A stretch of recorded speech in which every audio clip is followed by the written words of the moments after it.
Hello दोस्तों, अब मैं ज्येष्ठ महीने की कृष्णा परमा एकादशी और ज्येष्ठ शुक्ला निर्जला एकादशी की व्रत शुरू कर रही हूँ। तो पहले शुरू करते हैं ज्येष्ठ कृष्णा परमा एकादशी, जो कृष्ण पक्ष पहले पड़ता है। तो ज्येष्ठ कृष्णा परमा एकादशी। तो धर्मराज युधिष्ठिर ने भगवान श्री कृष्ण जी से कहा कि ज्येष्ठ कृष्णा एकादशी के व्रत का क्या महत्व है, सो मुझे बतलाइए। श्री कृष्ण जी बोले कि हे धर्मराज, इस एकादशी का नाम अपरा एकादशी है। इस व्रत को करने से सब पाप छूटकर महान सुख को भोगता है। संसार में जितने भी गो हत्या, ब्रह्म हत्या आदि महापाप है, वे सब एकादशी के व्रत से छूट जाते हैं और अंत में मोक्ष मिलता है। रिश्वत लेने वाला, झूठी गवाही देने वाला, लड़ाई में कायरता दिखाने वाला, व्यापार में जरूरत से अधिक लाभ लेने वाला आदि सभी प्रकार के जो अपराध हैं भी वे इस अपरा एकादशी के व्रत करने से अपराध से छूट जाते हैं।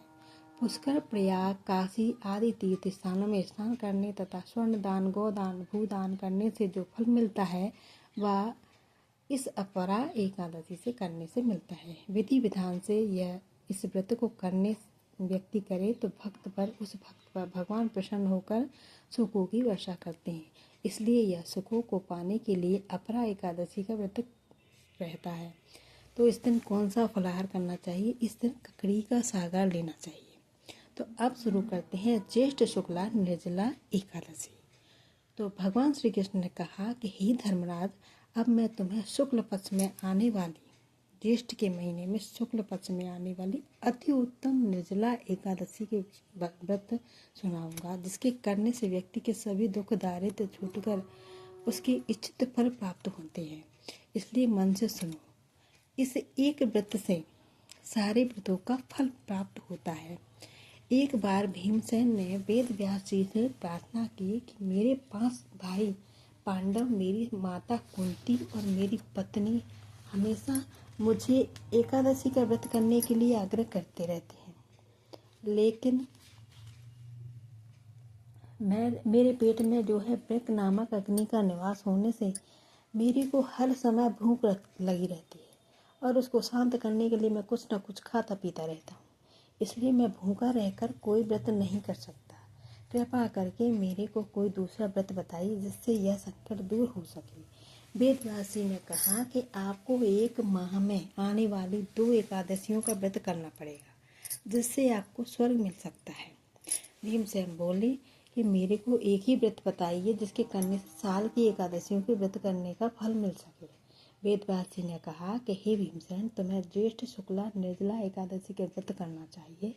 इस व्रत के करने वालों को काम, क्रोध, लोभ, मोह, छल, कपट, हिंसा और अभिमान का त्याग कर देना चाहिए। विधि यह है कि दशमी के दिन स्नान आदि करके पवित्र वस्त्र धारण करने चाहिए। उसके बाद रात्रि में जल पूरी तरह से भरकर आचमन करना चाहिए। रात्रि को जागरण कर द्वादशी को कीर्तन और सत्संग करना चाहिए।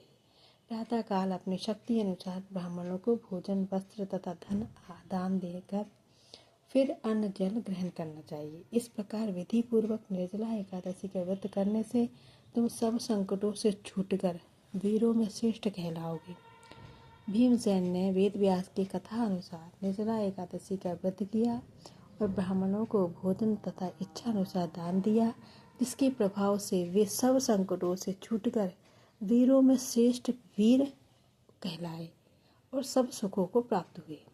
इस दिन किसका आहार लेना चाहिए? तो इस दिन कैरी का सागर लेना चाहिए, आम खाना चाहिए, आम का शरबत पीना चाहिए। तो